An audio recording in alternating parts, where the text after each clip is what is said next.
Sports fans know this too well, the sight of their favorite player on his back, face contorted in pain as he holds onto his ankle. Without even a doctor's diagnosis, we all know it's most likely an ankle sprain. Spraining an ankle is probably one of the most common injuries in basketball, football, soccer, and tennis.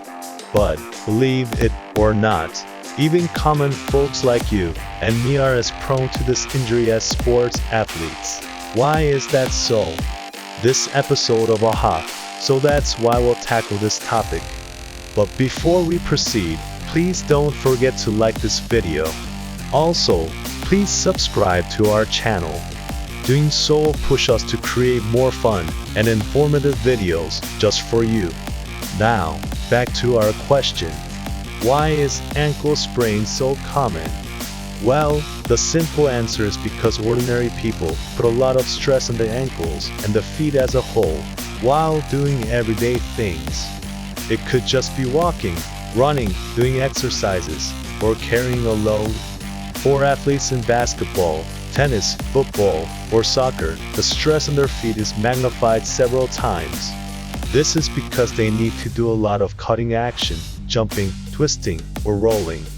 Of course, the stress alone won't cause an ankle sprain.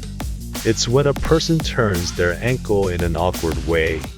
When this happens, the ligaments, which are the top bands of tissue that help hold the ankle bones together, are stretched abnormally or even torn. Take note that ligaments keep our joints stable, preventing them from moving excessively. When ligaments are stretched beyond their regular range of motion, a sprain occurs. It could be mild to severe where there is actually a tear in the tissue. A sprain may occur if you fall and twist your ankle. An awkward landing on either foot after jumping or pivoting can also cause a sprain.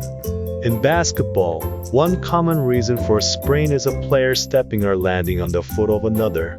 In the case of the average Joe, it can just be as innocent as exercising or even simply walking on an uneven surface. So that's why ankle sprains are a common injury. How can you tell if you have sprained your ankle? The most common symptoms are pain, swelling, bruising, tenderness, stiffness, and skin discoloration. You also might not be able to put any weight on the injured ankle. An official diagnosis can be made by a doctor by physically examining your ankle so that they can tell the exact ligaments that were damaged. An X-ray can also be taken to see if there is a bone fracture too. Incidentally, what is the difference between a sprain and a strain? It all comes down to which part of the muscular system is injured. As has been mentioned, a sprain happens when the ligament, the fibrous tissue that connects bones to bones or cartilage, is stretched abnormally. Ligaments are usually found around joints. A strain, on the other hand, is when a tendon is torn, twisted, or overstretched. Tendons are also fibrous tissues that connect bones to muscles. The legs, feet, and knees are the areas where most strains occur. Strains can be caused by lifting heavy objects or slipping or falling.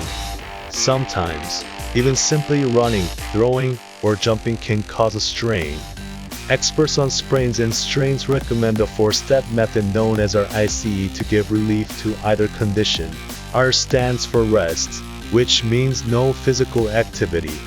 Also, not putting weight on the affected body parts. I stands for ice, or putting an ice pack on the injury for a maximum of 20 minutes every 2 to 3 hours. C stands for compression, or wrapping the injury with a trainer's tape or a bandage. And E stands for elevation, keeping the injured part above the chest. We hope you have found this latest episode of AHA, so that's why, interesting. Please like our video and subscribe to our channel. Thanks for watching.